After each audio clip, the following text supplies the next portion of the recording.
A man introduces himself as a mercenary and asks where he is. Several others chime in and establish themselves, but none of them are able to remember how they got there. They stand in the middle of an empty fortress and discuss if they were kidnapped by magicians, aliens, or the FBI.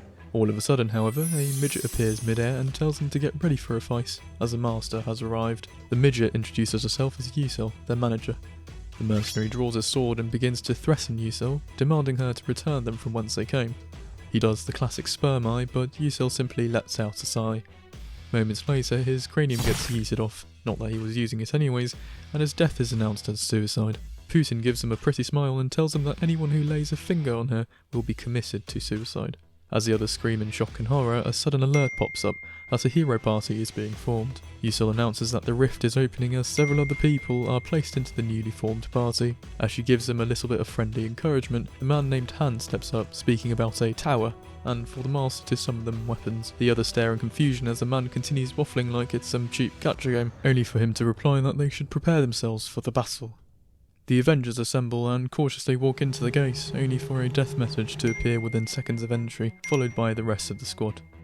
A new party is formed, including Han and the girl, and they pass through the rift into a chamber. The room announces that they are now to challenge the first floor, and light floods into the room seconds before they are transported into Narnia. Several goblins commit self-harm as they stare menacingly at the group. Quest type: the British Empire. 3 of the men immediately run off, only to smash into a barrier. Jenna asks Han if they can leave if they defeat the goblins, to which he simply asks if she can use her bow. Han tells her to ignore the other 3 stooges and faces off against a rush of goblins. Truth is, he's not the true Han Yislot, he's Han Sojin, a human from Earth who's realised that he's been transported to the world of a gacha game. Just yesterday, Han had been playing a game called Pick Me Up, a game where you build a team of heroes to assault a 100-floor tower, but with a twist. Any heroes that died would permanently stay dead. Han was a seasoned veteran of the game who had never managed to pull anything above a 5-star hero in this hardcore pay-to-win game. An event starts and Han sends in a scouting party with disposable heroes when their stats suddenly begin to drop in fear. Seconds later, an SCP reject of the name SSBox SHT circle is an element of reference mark annihilates his party, which Han dismisses as a bug. However, Slenderman suddenly jumps out of the screen. Found you. The world suddenly trembles as Han sees a blur of screens that he has no control over, moments before he is warped into a village under the name Han Yislot. He barely parries the monster's strike before slashing it into 2. The stage is cleared and he suddenly finds himself in a familiar fortress. The beginner home of all pick-me-up players. More pop-ups appear and a new character is summoned, Shay, a 4-star hero. Within seconds of introducing themselves, the master throws them into a party and quickly clears the next stage. However, Han realises a small problem. The last stage of the tutorial is learning how to combine heroes. No, not that kind, i.e. absorb weaker ones. When Yusel appears and asks why he is not entering the breeding combining room, Han surprises her by calling her by her name, to which she is shocked. She quickly realises that Han is not Han Yislot and that something has gone wrong with the summoning process. She freaks out, but decides to throw Han into the chamber anyways. He grits his teeth and prepares for the worst, but immediately realises that something is wrong as Shay begins to glow.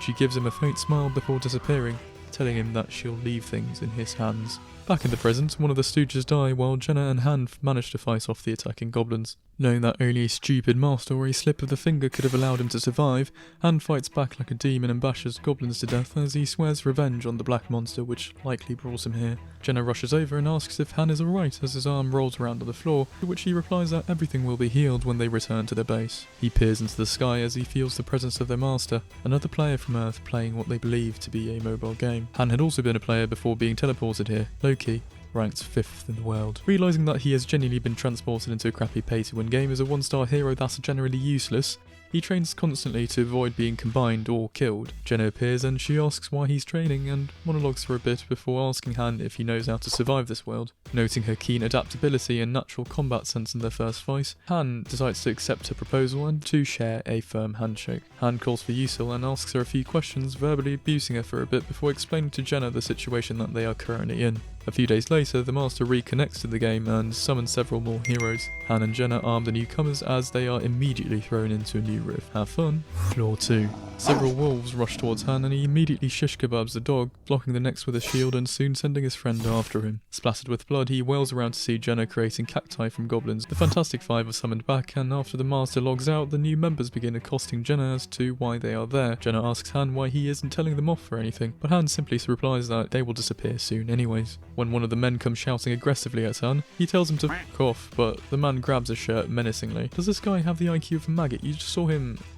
Anyways, the next few days, Jenna and Han spend their time training while the other three look for exits, of course, which there are none. A few days of training later, Yusel appears as their master logs back in, and when the dynamic trio begin to complain about potatoes, she gives them a nice speech of encouragement. Han and Jenna effortlessly clear the third floor on their own, and the master reruns the lower floors multiple times. As they return home, Jenna complains about the trio once more, but Han simply tells her that it'll be over today.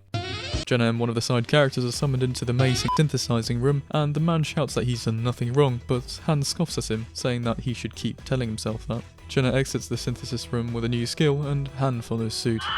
As he exits the building, he tells the last man surviving he was lucky. The next day during training, the man appears and asks for their forgiveness, requesting that he may train with them. Han picks up a spear and throws it at the man, and Han gives him a training session consisting of domestic abuse. He asks the man if he has any family, to which he replies that he does, a little sister, and Han reminds him that he has something to fight for. A few hours later, Han unlocks the forge and calls for Yusel, asking if she can go online. When Han recites a popular guide written by himself, Yusel is shocked and asks how he knows the guide. She begins to fanboy over Loki, the author of the guide, suggesting that he would have easily been first in the world had he had 7-star characters. To which Han breaks the truth. I am Loki. He gives her his ID number, which she quickly checks to confirm that he is the real Loki, upon which she does a 180 in attitude and asks for an autograph. Of course, she is also a member of his fan club. At the same time, she realises that Niflheim, Han's base, is now masterless, which she is utterly disheartened by. However, Han knows that Yusel is just the messenger and doesn't have the power to send him back, and lets out a sigh, asking Yusel several questions to which she cannot reply. However, she does tell him that the summoned characters are real, not simply AI as advertised by the game in real life. Han realises that his actions had very easily thrown away lives like they were worth nothing, and determines to climb the tower no matter what. Several hours later, Han heads to the warehouse, grabs some materials and walks towards the forge. From his conversation with Yusel, Han has come to realise that he is a half master, half hero character due to the unnatural way that he has been summoned. Instead of forging a sword, he plays a minigame while Yusel fanboys in the background. I found all 900 pine. He manages to successfully create several pieces of equipment, but is unable to make anything higher than rank C due to the poor quality of the materials. The three are then sent to challenge the next floor of the tower. When Aaron panics and starts to swing about like a maniac, Jenna wakes him up with a slap, and the group manages to power through the stage without much injuries. Due to the lack of his performance, Aaron worries about what will happen to him, but a pop-up appears, stating that Aaron has been added to the Master's favourites, and Aaron drops to his knees, screaming in joy. Several of the buildings in the home fortress, as well as a town square, are upgraded, and Han recognises that the Master has begun going down the rabbit hole of pay-to-win gacha games. Additionally, the Master summons 10 more heroes, and the trio go to greet their new members. Han immediately draws his sword on them since he's a sociopath, and Yusel begins to source out the newcomers by profession. Han explains to Jenna that they are sorting out non-combatants. Not all summon members have to be frontline warriors. Those who do not have a specialisation, however, are sent off to the first floor to weed out the useless. Several of the new members get wiped out on the first floor, and Aaron volunteers to fight. And Han requests Yusel to add Aaron to the attacking party so that he may gain some combat experience. The group return with no fatalities and head to the kitchen to cook up some food. To spice everyone's high expectations, however, the new chef brings out a plate of boiled potatoes. Han realises that the man has lied about being able to cook and replaces him with Chloe, who promptly cooks up a full traditional Irish meal. The surviving members hold a discussion during their meal, and Han warns them to never be complacent and encourages them to take care of incoming newcomers. 3 new members join the training group, who Han uses as a new set of punching bags. More people are summoned, and Jenna asks Han why the Master isn't challenging the 5th floor, to which he replies that the 5th floor is nothing like the levels that they have fought through as of yet. The new summoned heroes are given supporting roles and produces equipment for the main party of Jenna, Han and Aaron. Han realises that the Master is about to finally challenge the 5th floor, and he warns the party members to not be complacent. They are summoned into the ruins of a city and find no monsters, only skeletons littered about. Han tells Jenna to climb the clock tower, and she scampers up like she's in Assassin's Creed before faltering upon seeing something in the distance. 1,846 goblins rushing straight towards them. As the buildings are out of access, the group quickly move towards a choke point, which is more easily defensible, and Han thinks to himself that their chances of survival have dropped below 9%. Suddenly, a goblin appears from one of the alleyways before they are finished building the barricades, and the group begin to furiously fight the waves of goblins. Han lies to the group and tells them that they only need to survive for 10 minutes, as the counter begins to tick down from 30. After fighting for over 10 minutes, the group begin to tire and Han continues to bullshit his way into convincing the party members to fight on. A sudden attack slashes off one of the boys' arms, but Han firmly tells the other to take over and orders Jenna to stop Zid's bleeding arm. Fighting through the hordes of unwavering monsters, Hansen's sword blunts and Zid is told to take over the position, which he barely does. Han orders the group to constantly switch on and off out of combat so that they may get brief moments of rest, no matter how short they may be. However, a goblin manages to break through and stabs Zid in the stomach, and he collapses from fatigue and injuries. As the group falls into panic, Han takes the initiative and bulldozes through a large group of the enemies and orders his party to fall back, and he and Jenna viciously hold a last stand. Hansen falls from an injury and is quickly swarmed by the monsters, but Han has to make a quick decision and decides to abandon the boy. The three escape the monsters and dash up a ledge, but Aaron falters from the fatigue built up in the battle. Han leaps down and slashes through the goblins before amputating Aaron's leg, allowing Jenna to pull him up. Han and Jenna desperately hold their final position, and Jenna loses Aaron's spear while defending, while Han is abruptly stabbed through the side. As they both stumble back from the unrelenting waves of enemies, Han suddenly receives the blessing of the skill from his unwavering determination.